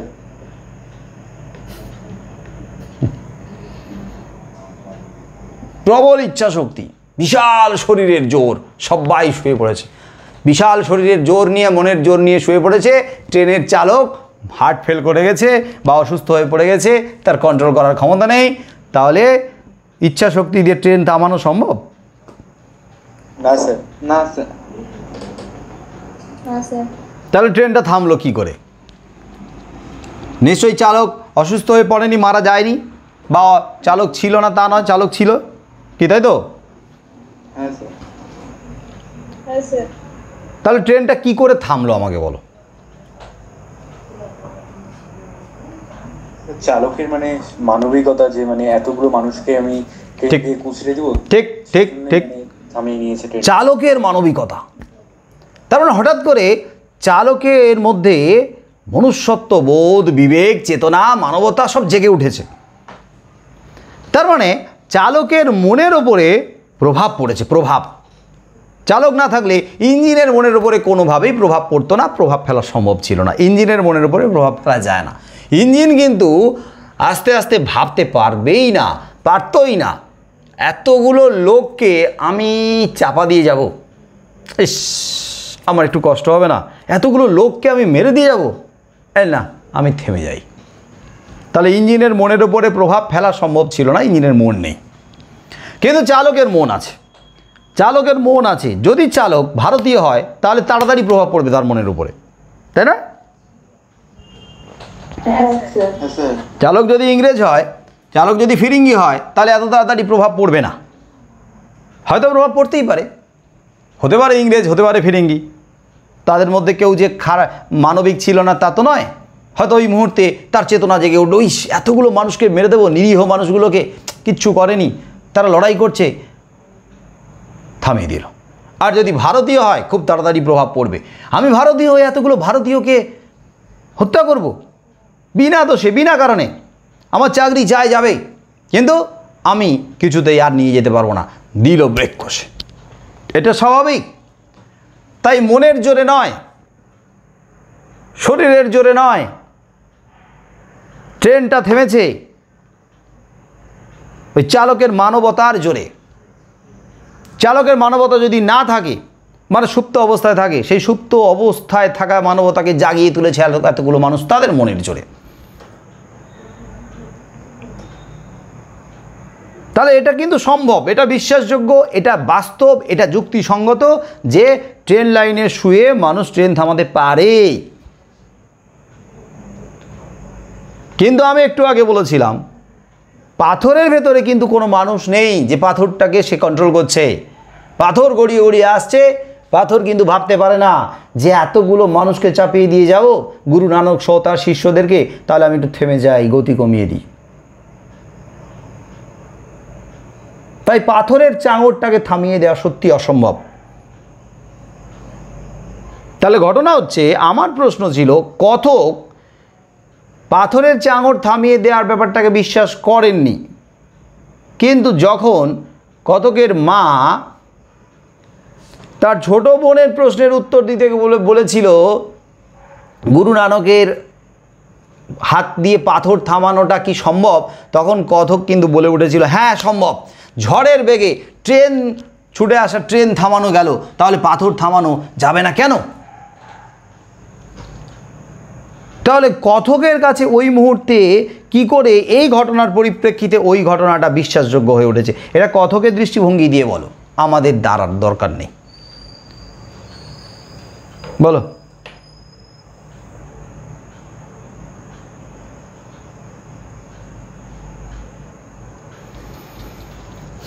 এখনো বোঝাতে পারিনি,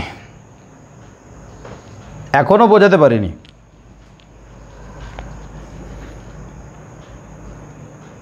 আরে কথক ওই মুহূর্তে পাঞ্জা সাহেবের ঘটনাতে এতটা আবেগপ্রবণ হয়ে পড়েছিল, তার মধ্যেও স্বাজাত্যবোধ বা স্বজাতি প্রীতি, তার মধ্যেও স্বদেশ চেতনা এতটাই তাকে প্রভাবিত করেছিল, তিনি অত্যন্ত ইমোশনাল হয়ে পড়েছিলেন, ভীষণভাবে আবেগপ্রবণ হয়ে পড়েছিলেন।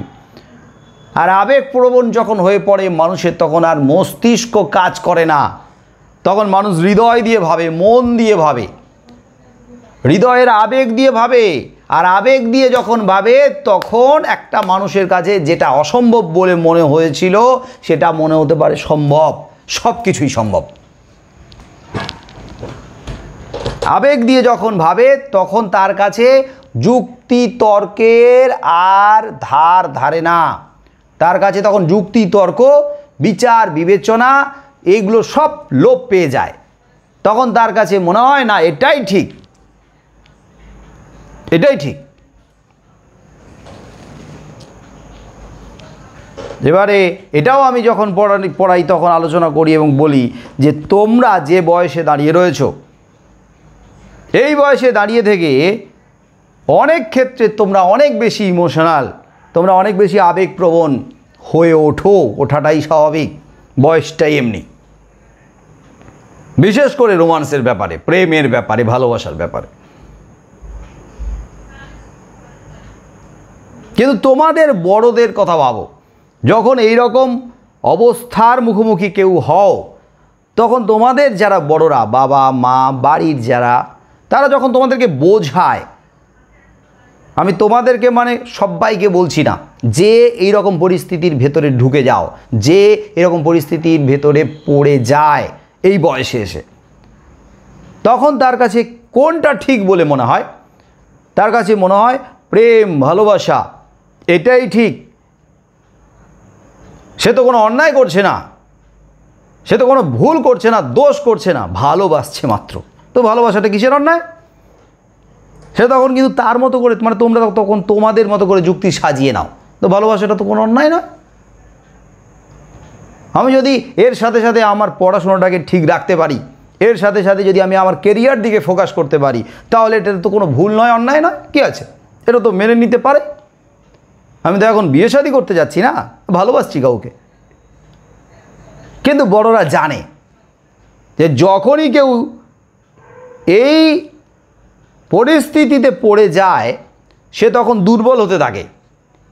যতই চেষ্টা করুক তার কেরিয়ারে ফোকাস করার, যতই চেষ্টা করুক সে পড়াশোনার দিকে লক্ষ্য করবে, যতই চেষ্টা করুক তার সামনে উচ্চ মাধ্যমিক এটাই তার জীবনের বড় পরীক্ষা, তবুও তাকে মাঝে মাঝে দুর্বল হতেই হবে। আর দুর্বলতার কারণে তার ফোকাস থেকে সে সরবেই, তার লক্ষ্য থেকে, তার টার্গেট থেকে তাকে একটু এলোমেলোভাবে এগোতে হবে। কখনো কখনো এর কারণে এতটা সে ইমোশনাল হয়ে পড়বে, মাঝে মাঝে তার পড়াশোনার মাঝখানে ব্যাঘাত ঘটতে বাধ্য। আর বড়রা জানে বলে তারা কিন্তু হৃদয় দিয়ে নয়, তারা কিন্তু মস্তিষ্ক দিয়ে বিচার করে বলে যে না, এই সময় এই দিকটা বাদ দিয়ে ফোকাস করা উচিত। আর তোমাদের কাছে তখন কী মনে হয়? না, এটা তো ঠিকই, আমি তো কোনো ভুল করছি না, অন্যায় করছি না, আমি আমার দুটো জিনিসকে, দুটো ব্যাপারকে ব্যালেন্স করে চলতে চাইছি। এই সংঘাতটা তখন বাধে বাড়ির লোকেদের সঙ্গে। বাড়ির লোকেরা জানে, তারা অভিজ্ঞ, তারা বোঝে। মনের ওপরে কন্ট্রোল আমাদের সবার থাকে না, আর বিশেষ করে তোমাদের এই বয়সের তো না থাকারই কথা।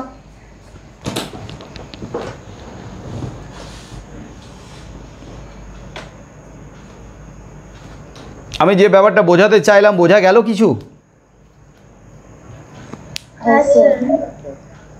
হ্যাঁ স্যার। তাহলে পাথর থামানোর ঘটনাটা লেখকের কাছে বিশ্বাসযোগ্য মনে হয়েছে ট্রেন থামানোর ঘটনার পরিপ্রেক্ষিতে, সেটা কিন্তু যুক্তি দিয়ে নয়। যুক্তি দিয়ে যদি আমরা বিচার করি তাহলে লেখক ঠিক না। কখনোই ট্রেন থামানো গেছে বলে মনের জোরে পাথর থামানো যাবে এটা ঠিকই না। ট্রেন থামানো যেতেই পারে মনের জোরে, ট্রেন থামানোটা এটা কিন্তু অনেক বেশি যুক্তিসঙ্গত, কারণ ট্রেনে একজন চালক আছে। কিন্তু পাথর থামানোটা যুক্তিসঙ্গত নয়, কারণ পাথরের ভেতরে কোনো চালক নেই। তাহলে কথকের কেন মনে হয়েছিল যে ট্রেন থামানোর ঘটনার পরিপ্রেক্ষিতে পাথর থামানোটা ঠিক? কারণ লেখক ওই সময় মস্তিষ্ক দিয়ে ভাবেনি তো, যুক্তি দিয়ে বিচার করেনি তো। লেখক ওই সময় কী দিয়ে বিচার করেছে? কী দিয়ে? হৃদয় দিয়ে, আবেগ দিয়ে, অনুভূতি দিয়ে বিচার করেছে। ওই জন্য তার মনে হয়েছে না, এটাই ঠিক। কারণ আমরা শেষের দিকে দেখছি যে তার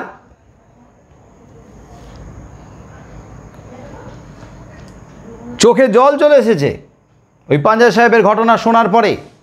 কার কাছ থেকে শুনেছিলেন তিনি? মার কাছ থেকে না, মায়ের কাছ থেকে না। কার কাছ থেকে শুনেছিলেন? মায়ের বান্ধবীর কাছ থেকে। মায়ের বান্ধবী গল্পটা বলছে যখন, তখন কথকের মা আছে, কথক আছে, আর ছোট বোন আছে। তো ওখানে তো শুনেছেন তো তিনি, তো শুনতে শুনতে তিনি ইমোশনাল হয়ে গেছেন, আবেগপ্রবণ হয়ে গেছেন। এতগুলো মানুষ মারা গেল, যতগুলো লোক ছিল সবগুলো মানুষ মারা গেছে, কি তাই না? যতগুলো লোক ছিল, লোক মানে পুরুষ মানুষ ছিল, সবগুলো মারা গেছে। কি? হ্যাঁ স্যার। একটাও বাচ্চা মারা যায়নি, ঠিক? হ্যাঁ স্যার। কিছু মহিলা মারা যেতেও পারে, আবার নাও যেতে পারে একটা মহিলা, ঠিক?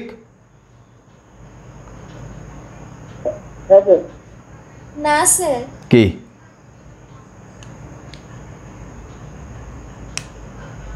না স্যার মানে? বলো বলো বলো। না মানে কি, কোনটা বুঝলাম না।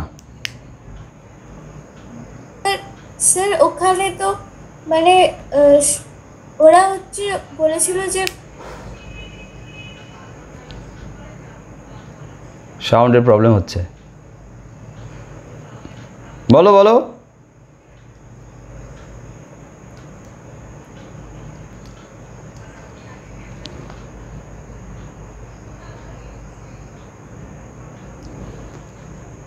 কতকের মায়ের বান্ধবী গল্পটা বলছে, আমি দেখি তার বুকের ওপরে চাকা, তার মানে ওনার স্বামীর বুকের ওপরে চাকা, ট্রেনের চাকা উঠে গেছে। তারপরে বলেছিল ট্রেনের চাকাটা, ট্রেন তার থামলো আমার মাথার কাছে এসে, তার মানে ওনার মাথার কাছে এসে থামলো মানে কি, আগে পুরুষ মানুষ সবগুলোই কাটা পড়ে গেছে, এটি স্বাভাবিক। এবার উনার মাথার কাছে থেমেছে মানে উনার আগে যদি কয়েকজন মহিলা থাকে তারাও কাটা পড়েছে, এটাও স্বাভাবিক। আবার উনি যদি পুরুষ মানুষগুলো ঠিক পরপরই থাকেন, সব পুরুষ মানুষগুলো কাটা পড়ে গেছে, তারপরে উনার কাছে এসে থেমেছে ট্রেনের চাকাটা, এটাও স্বাভাবিক। 8 বাচ্চারা রয়েছে মহিলাদের পরে, তাহলে একজন বাচ্চা মারা যায়নি, পুরুষ মানুষ একটাও বেঁচে নেই, এটা একদম নিশ্চিত। যাই হোক, তো যখন বলছে আমি দেখি ওর বুকের উপর দিয়ে চাকা, তারপর ঠিক আমার মাথার কাছে এসে থামলো। আবার যখন ট্রেনের চাকাটা পিছোচ্ছে, ট্রেনটা পিছোচ্ছে, তখন লাশগুলো দুমড়ে মুচড়ে নিয়ে যাচ্ছে, আর রক্তের স্রোত গড়িয়ে যাচ্ছে খালপাড়ে সেতুটার দিকে। তো এগুলো যখন শুনছে কথক, আবেগী হবে, অল্প বয়সী না, ইমোশনাল হবে, এটা স্বাভাবিক। সারাদিন একটু জল মুখে দিতে পারেনি, কোনো খাবার তো নয়, ফিরতে ফিরতে 2 চোখে জল, সেই জলটা কাদের জন্য উৎসর্গ করেছেন কথক? ওই নিরীহ মানুষদের জন্য, যারা ট্রেনে কাটা পড়েছে, যারা বন্দীদের মুখে জল খাবার তুলে দিতে গিয়ে যারা মৃত্যু বরণ করলো, মারা গেল, তাদের জন্য চোখের জলটা উৎসর্গ করেছেন। তাহলে তো এখানে একদম নিশ্চিত কথক পুরোপুরি আবেগে ভেসে গিয়েছিলেন। আর আবেগপ্রবণ মানুষ যুক্তি বুদ্ধির ধার ধারে না, তার কাছে তখন সব ঠিক বলে মনে হয়। তোমরাও দেখবে কখনো কখনো এরকম পরিস্থিতির মুখোমুখি হবে। এরকম পরিস্থিতি মানে কোনো না কোনো ঘটনা তোমাদেরকে এতটা আবেগপ্রবণ করে তুলবে, তখন দেখবে আবেগে তখন মনে হবে যে সব কিছু উৎসর্গ করে দিই। হয় এক একটা মানুষ কিন্তু আবেগে সব কিছু উৎসর্গ করে দেওয়ার জন্য তৈরি হয়ে থাকে। তোমাদের আগে সিলেবাসের অন্তর্ভুক্ত ছিল কে বাঁচায় কে বাঁচে, এটা এবছর থাকবে কিনা এটা এখনও পর্যন্ত আমরা নিশ্চিত নই। প্রথম গল্প 12-এর কে বাঁচায় কে বাঁচে, গল্পটা পড়েছো? হ্যাঁ স্যার। ওখানে গল্পের প্রধান চরিত্র হচ্ছে মৃত্যুঞ্জয়। মৃত্যুঞ্জয় তো উচ্চ মধ্যবিত্ত, বড় চাকরি করত, আবার অতিরিক্ত 50 টাকা উপার্জন করত, বাড়তি উপার্জন, ভালোই সংসার চলতো। খাওয়া দাওয়া যে ধরনের করে যেত, দুর্ভিক্ষের সময়ও তার যা লাইফস্টাইল, তাতে বোঝাই যাচ্ছে সে কিন্তু খুব ভালোভাবে জীবনযাপন করত।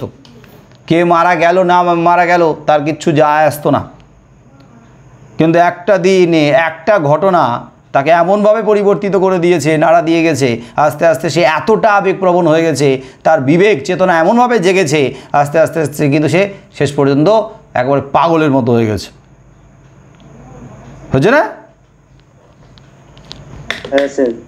তো এরকম কখনো কখনো কোনো না কোনো ঘটনা আমাদেরকে এতটা ইমোশনাল করে দেয়, এতটা আবেগপ্রবণ করে দেয়, চেতনা আমাদের বিবেক এমনভাবে নাড়া দিয়ে যায়, দেখা যায় আমরা আর মাথা দিয়ে ভাবি না, আমরা তখন হৃদয় দিয়ে ভাবি। আর হৃদয় দিয়ে ভাবি বলি তখন আমরা কিন্তু নিজেদেরকে উজাড় করে দিই। এখানেও তাই হয়েছে কথকের ক্ষেত্রে।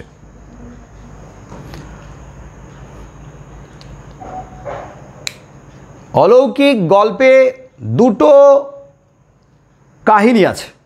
একটা গুরু নানকের তার শিষ্য মর্দানাকে জল পিপাসা দূর করা, পাথর থামানোর ঘটনার মধ্য দিয়ে, আর পরবর্তীতে পাঞ্জা সাহেবের ট্রেন থামানোর ঘটনা। দুটো ঘটনা রয়েছে এবং এই দুটো ঘটনার মধ্যেও কিন্তু আবেগ জড়িয়ে রয়েছে, একটা ধর্মীয় ভাবনা জড়িয়ে রয়েছে, আর একটাতে দেশাত্মবোধ সাজাত্মবোধ জড়িয়ে রয়েছে। আর এই দুটো ভাবনাকে একসাথে করে গল্পের মাধ্যমে আমাদের সামনে একটা বিরাট শিক্ষা দেয়া হয়েছে, একটা শিক্ষণীয় দিক তুলে ধরা হয়েছে। অলৌকিক এই কথাটার মানে কি? অলৌকিক কথাটার মানে কি? যে বিষয়টি লৌকিক নয়। যা লৌকিক নয়, লৌকিক মানে যা এই পৃথিবীর নয় তাই তো অলৌকিক। লৌকিক লোকায়ত নয়, তার মানে লোকায়ত জীবনের বাইরে যা ঘটে তাই তো অলৌকিক। মানুষজন যেগুলো ঘটাতে পারে, মানুষজন যেগুলো করতে পারে, মানুষজন যে সমস্ত কাজের পেছনে যুক্তিগুলো খুঁজে পেয়েছে সেইগুলোকে আমরা লৌকিক বলি, সেইগুলোকে আমরা পার্থিব বলি। পৃথিবীতে যা কিছু ঘটে সেই সমস্ত ঘটনাগুলোর পেছনে কিন্তু অবশ্যই কারণ রয়েছে এবং কারণগুলো যুক্তিসঙ্গত। পৃথিবীতে যা কিছু ঘটে, বিজ্ঞান নিয়ে যারা পড়াশোনা করছো তারা তো অবশ্যই জানো, আর কম বেশি আমরাও তো বিজ্ঞান টুকটাক পড়েছি, এইটুকু আমরা শিখে এসেছি যে প্রত্যেকটা ঘটনার পেছনে কিন্তু কারণ জুড়ে রয়েছে, কার্য কারণ সম্পর্ক আছে কি নেই বলো? হ্যাঁ স্যার আছে। প্রত্যেকটা ঘটনার পেছনে কারণ আছেই। হঠাৎ করে একটা ঠক করে আওয়াজ হলো, কারণ আছে। হ্যাঁ স্যার। যদি কারণটা খুঁজে না পাই তাহলে আমরা কি বলবো? অলৌকিক, অদ্ভুত, অলৌকিক, ঐশ্বরিক, অভৌতিক। কে ঘটিয়েছে? কে ঘটিয়েছে? কারণ আমি খুঁজে পাইনি, অনেক মাথা কাটিয়েছি, অনেক এক্সপেরিমেন্ট করেছি, অনেক গবেষণা করেছি, কারণ খুঁজেই পাইনি। আমি একা নই, দুনিয়া জুড়ে সবাই মিলে এর কারণ উদ্ঘাটন করার চেষ্টা করেছি অনেক মাথা কাটিয়ে, তারপরে দেখা গেল তাও খুঁজে পেলাম না। তাহলে এর পেছনে কোন শক্তি কাজ করছে? অলৌকিক শক্তি। আর সেই সেই অলৌকিক শক্তিটা তো দুটো শক্তি অলৌকিক শক্তি হয়, তাই না? অলৌকিক শক্তি তো দুটো শক্তি, একটা হচ্ছে ঈশ্বর করায় আর একটা ভূত করায়, যাদেরকে আমরা দেখতে পাই না। একটা ভূত ঘটাচ্ছে তো ভৌতিক কাণ্ড কারখানা বলি আমরা, আর একটা ঈশ্বর ঐশ্বরিক কাণ্ড কারখানা। কি তার বাইরে তো আর কিছু বলি না, এই দুটোই তো বলি না?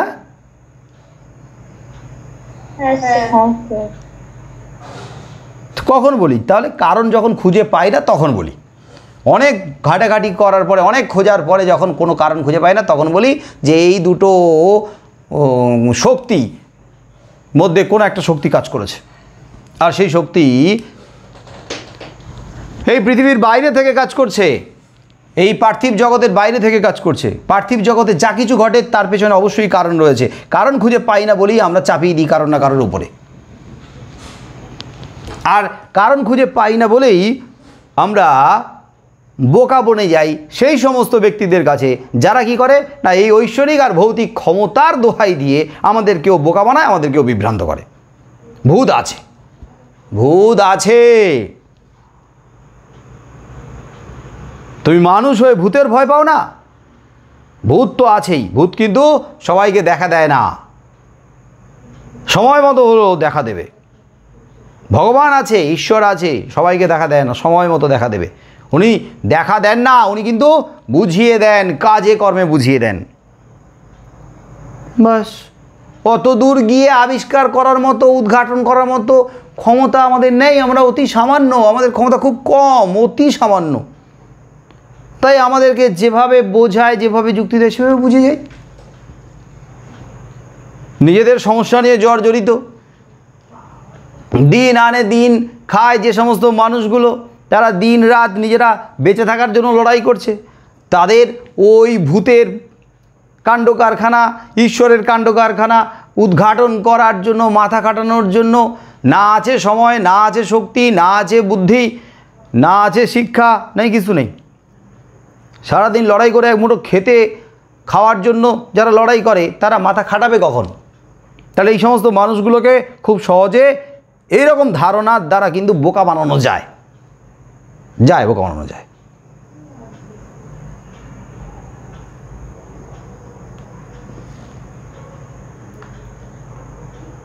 ভূত আছে এটা বলে দেওয়াটা সহজ, ভূত আছে তার প্রমাণ দেওয়াটা সহজ।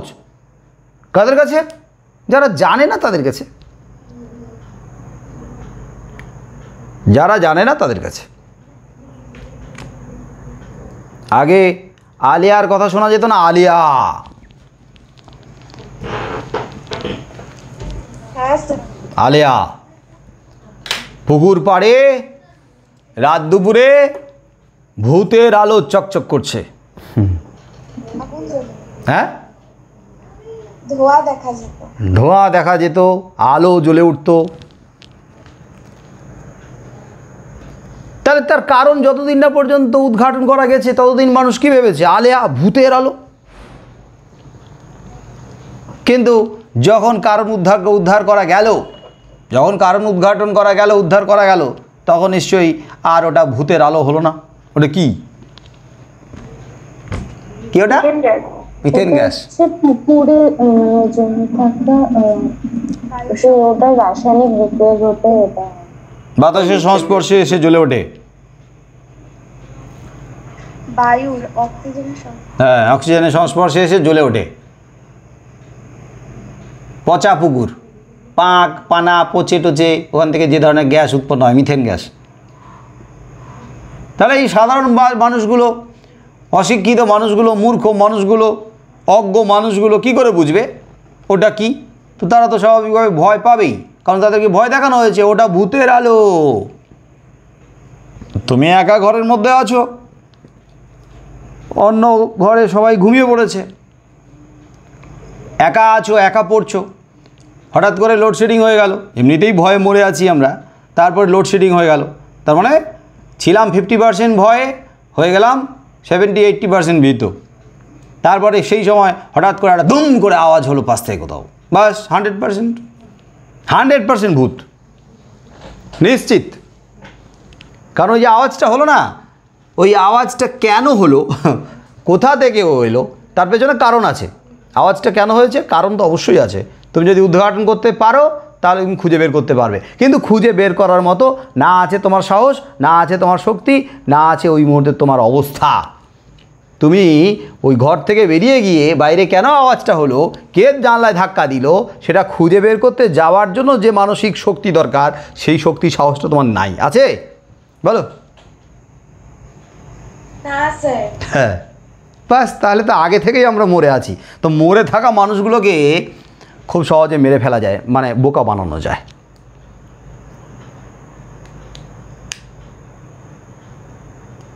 তাই না আছে ভূত, না আছে ভগবান, ভূতও নেই, আবার ভালো ভূতও আছে, আবার খারাপ ভূতও আছে। বোঝা অবস্থা। ভূতের আবার ক্লাসিফিকেশন, শ্রেণীবিভাগ।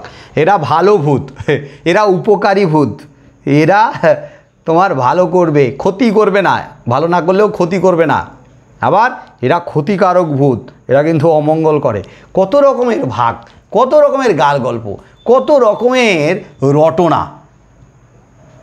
আসলে এইসব ভয় দেখিয়ে কোটি কোটি টাকার ব্যবসা করা যায়। ভয় দেখিয়ে, ভয় দেখিয়ে মানুষের ওপরে আধিপত্য করা যায়, মানুষের ওপরে নিয়ন্ত্রণ করা যায়, মানুষের উপর নিয়ন্ত্রণ রাখা যায়। আর আমি যে বলছি, আমি কি ভয় পাই না? আমিও ভয় পাই। তাহলে আমি বলছি কেন? আমি বলছি কেন? আমার পাশে যদি এরকম একটা আওয়াজ হয় দুমদাম করে, তা আমিও ভয় পাবো, এটা স্বাভাবিক। কারণ আমিও কিন্তু ছোটবেলা থেকে এই রকম পরিবেশে বড় হয়েছি, যেখানে ভূতের গল্প শুনেছি, যেখানে ভূতের গল্প বই পড়েছি, ভূতের সিনেমা দেখেছি, ভূতের গল্প বড়দেরকে বলতে শুনেছি, অনেক কাণ্ড কারখানা দেখেছি। যে কাণ্ড কারখানার পেছনে আসলে যুক্তি রয়েছে সেগুলো আমরা নিজেরা জানি না, আমি কখনো জানার চেষ্টাও করিনি, কারণ আমি নিজেও জানি না। কে বলছে রে ভূতের কথা ছাড়েন দেখি তো? আবির গাঙ্গুলি।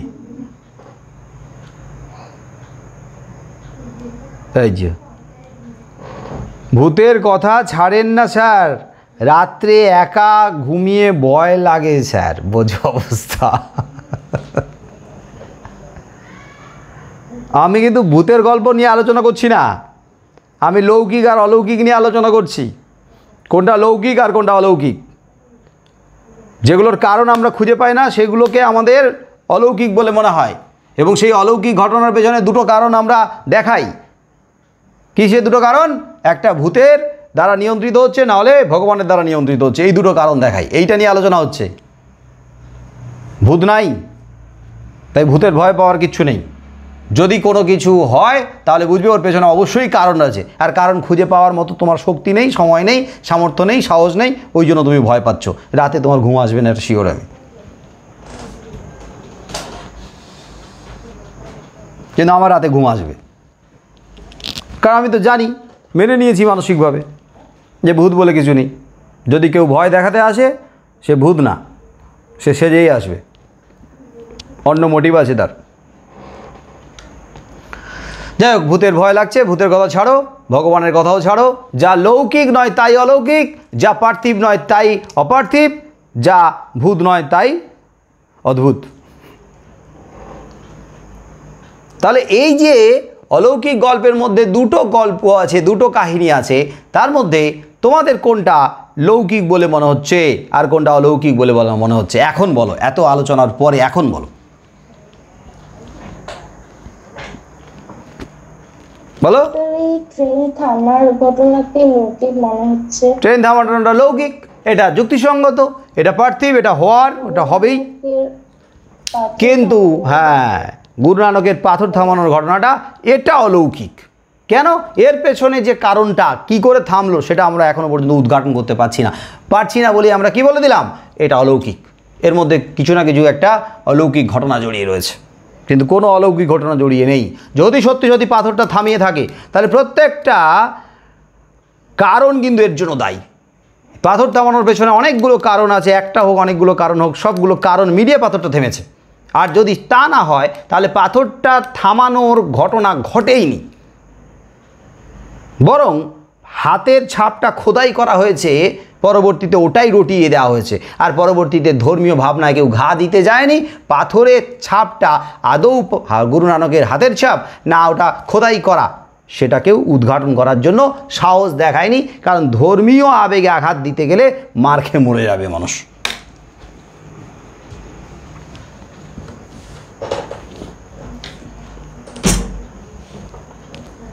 এই গল্পটাতে এই যে প্রশ্নটা, এটা কিন্তু খুব গুরুত্বপূর্ণ প্রশ্ন, যে গুরু নানকের হাত দিয়ে পাথর থামানোর ঘটনা কথকের অবিশ্বাস্য মনে হয়েছিল প্রথমে, কিন্তু পরবর্তী ট্রেন থামানোর ঘটনাতে, পাঞ্জা সাহেবের ট্রেন থামানোর ঘটনাতে কি করে তার বিশ্বাসযোগ্য বলে মনে হলো। তাহলে তোমাদেরকে কিন্তু ওই